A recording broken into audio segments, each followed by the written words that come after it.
Matinding pagragasa ng tubig, katakot-takot na baha ang tumama sa Indonesia.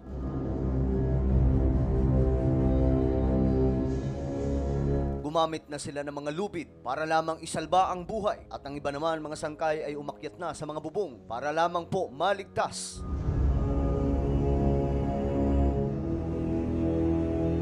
Ito ang katakot-takot na nangyari sa Indonesia matapos mangyari ang katakot-takot na baha sa kanilang bansa. Hello, what's up mga sangkay? This is me. I'm back for another vlog today. Huwag niyo pong kailimutan na i-subscribe yung ating YouTube channel, i-click ang bell at i-click niyo po yung all. At sa mga nanonood po sa Facebook, i-follow niyo po yung ating Facebook page. Pag-uusapan po natin ngayong araw mga sangkay ang isang matinding pangyayari doon sa bansang Indonesia. Isa pong malakas na baha ang tumama sa kanila na naging bangungot ang resulta na dahilan kung bakit nagkumahog ang maraming mga tao doon para lamang po isalba ang kanilang buhay.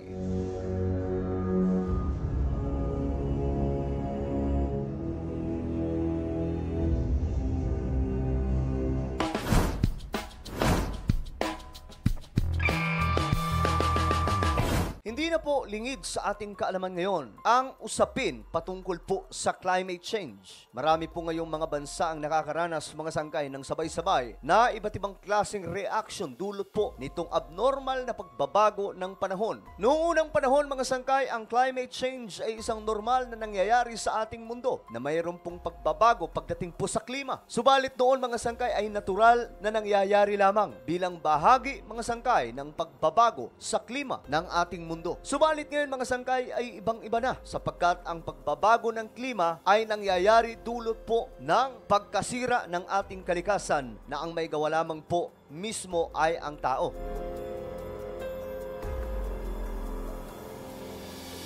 Dahil sa patuloy mga sangkay na lumalagong teknolohiya, lumalagong mga bansa, ang ating kalikasan naman mga sangkay ay naaapektuhan ng gusto na maging ang mga scientist ay nagbababala na sa lahat ng mga leader sa buong mundo na makiisa na sa panawagang ayusin at isalba ang ating kalikasan habang may panahon pa.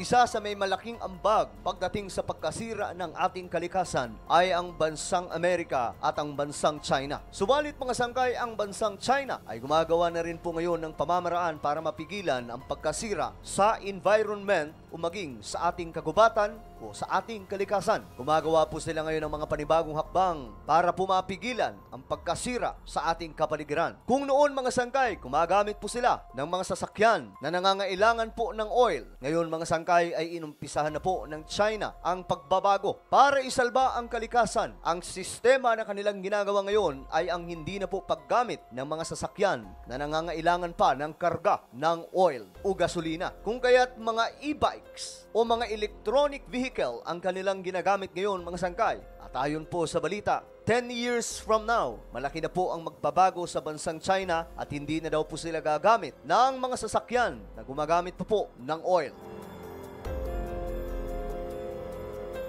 Sapagkat ito daw po ang may malaking ambag kung bakit matindi ang pagkasira sa kalikasan. Nagtatanim na rin po sila ng mga punong kahoy kahit po sa mga kakalsadahan. Imbis na sirain ang kalikasan, dinadagdagan pa po nila ito maging sa kanilang mga syudad. Subalit kahit ganoon ang ginagawa mga sangkay ngayon ng ibang mga bansa, kagaya ng ginagawa ng China na pagsalba sa natitirang kalikasan na mayroon po ang ating planeta, hindi pa rin po halos mapigilan ang pagbabago ng klima. Mapapansin po natin mga sangkay na maging ang Antarctica, ang mga malalawak na yelo sa lugar na yon mga sangkay ay nag-uumpisa na matunaw. Ang ibang mga lugar mga sangkay sa Antarctica ay tuluyan na pong nawala ang yelo at nasilayan na po nila ngayon ang pagsibol ng mga halaman. Ang ibang mga sangkay ay natutuwa sila sapagkat akala po ng ibang mga tao ito ay magandang nangyayari sa ating mundo. Subalit ang hindi po nila alam mga sangkay na isa pong malaking disaster ang magaganap sa ating planeta sa paparating na mga panahon. At nakikita na po natin ngayon ang masamang epekto nito sa iba't ibang panig ng ating mundo. Epekto ng climate change.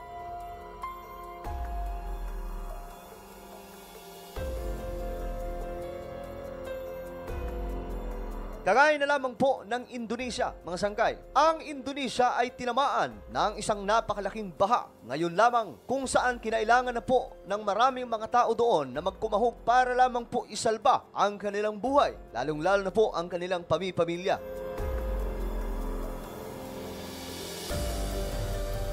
Ang Jakarta, Indonesia, nagulantang sa matinding pagbaha. Para po sa inyong kaalaman, mga sangkay, ang Jakarta, Indonesia o ang capital city ng Indonesia ay naghihingalo na rin. Ang malaking syudad nila ay kinakain na po ng karagatan. Nilalamon na po ng tubig sa dagat. Lumulubog na po ito, mga sangkay. Isa sa rason, mga sangkay, ay ang climate change. Pangalawang rason, mga sangkay, ay mismong ilalim ng lupa ng Jakarta ang pinagkunan ng tubig. Kung kaya't, mga sangkay, na wala daw po ng suporta ang lupa ng capital city nila na dahilan, mga sangkay, kung bakit dumadaustos na daw po ito ngayon sa karagatan.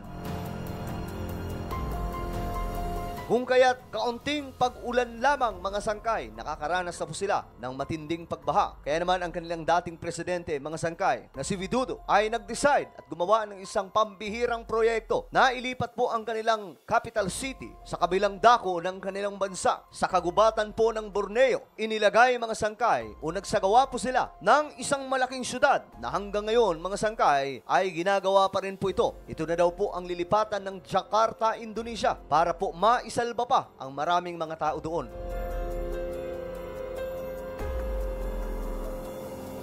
Dahil kahit kakaunting pag-ulan, nagdudulot na po ng matitinding baha sa Jakarta. Dahil maliban po sa climate change, mga sangkay, talagang lumulubog na o kinakain na po ng dagat ang kanilang lugar. Ito nga lamang, mga sangkay, ay naganap ang isang matinding baha na makikita po sa mga larawan at mga video kung papaano po kinain na naman ang lugar na ito ng isang katakot-takot na pagbaha. Dulot po ng isang matinding pag-ulan. Ayon po sa report, mga sangkay, daan-daan pong mga tao o pamilya ang inilikas dahil po sa matinding ulan at pagbaha sa Jakarta. Ayon po sa ulat, mga sangkay, alauna ng madaling araw nung sumampa na po ang tubig sa kanilang mga kabahayan. Isipin nyo, mga sangkay, madaling araw pa po ito nangyari. So ang mga tao dito ay talagang namang nagkumahog para lamang pumaisalba ang kanilang pamilya, isalba ang kanilang sarili dahil po sa isang pambihirang baha na gumulat sa kanilang lugar. Dito na nagsimula ang rescue operation ng mga otoridad at iba't ibang grupo ng gobyerno ng Indonesia. Gumamit ang mga tao, mga sangkay, doon ng mga lubid para lamang po may kapitan dahil nga po ang baha ay nagsipasukan na po sa kanilang mga bahay. Wala na po silang choice kundi lumikas na lamang, mga sangkay. Ang iba naman po ay nag-akyatan na po sa kanilang mga bubong, humingi ng tulong mula sa mga taong nagsasagawa ng rescue operation hanggang sa nag-umaga na po at kitang-kita na po ang malaking damage at maging ang mga tao doon, mga sangkay, ay nagsisilikasan pa rin. Ayon po sa report, mga sangkay, umabot daw po sa 9.8 feet ang taas ng tubig. Kung kaya't umapaw daw, mga sangkay, ang kanilang mga ilog. Nag-overflow ito at hindi nakakaligtas ang mga kabahayan sa Indonesia. Napuno ng tubig, mga sangkay, noong madaling araw hanggang sa nag-umaga na. Napuno ng tubig ang malaking bahagi ng Jakarta, Indonesia. Isa sa mga tinamaan, mga sangkay, ng mga syudad ay ang Bogor, Bekasi at Tangerang. Ito po ang mga lugar na may mga matitinding baha, mga sangkay. Maraming mga kabahayan ang nasira. Sa isang village pa lamang, mga sangkay, nasa 224 na mga kabahayan ang naiulat na winasak po ng isang matinding baha. Ayon po ng National Disaster Mitigation Agency. Sa Bogor naman, mga sangkay, marami din po mga kabahayan ang na-damage at may isang tulay na nag-collapse. Sa Tangerang naman, mga sangkay, ganun din po ang nangyari. Maraming mga kabahayan na umaabot po sa 350 houses were flooded matapos po ang matinding baha na umapaw po mula sa kanilang ilog. Nangyari na rin po ito, mga sangkay, noong 2020 kung saan mayroon pong 70 ka mga tao ang sumakabilang buhay matapos po ang matinding pagbaha sa lugar na ito. Nagkaroon po ng pagbagsak ng lupa. Matinding pagbaha, mga sangkay, na nagdulot po ng pagpanaw ng maraming mga tao doon sa Jakarta. Ito rin po ang nangyari sa kanila ngayon, mga sangkay. At hanggang ngayon, halos hindi pa rin po humuhupa ang baha doon sa Jakarta, Indonesia. nagpapatuloy pa rin po ang rescue operation, paghahanap sa iba pang mga tao, at hindi pa rin po nakakabalik ang mga taong nasa evacuation center doon sa Indonesia. Ito na po ang nangyayari ngayon sa ating mundo dahil po sa effect ng climate change. Nakikita po natin ang malalang resulta sa iba't ibang mga bansa na hindi lamang po ito sa Indonesia nangyayari, maging sa ating bansa mga sangkay nakakaranas ng mga matitinding pagbaha. At ngayon nga mga sangkay, kung ang Indonesia binabaha ng gusto, ang Pilipinas naman mga sangkay nakakaranas ngayon ng matinding init ng panahon na bagamat wala pa po tayo sa summer, marami na po ang umaaray at mukhang may delikadong kalalagyan ang ating bansa pagdating ng summer. Kaya't mga kababayan, maghanda na po tayo.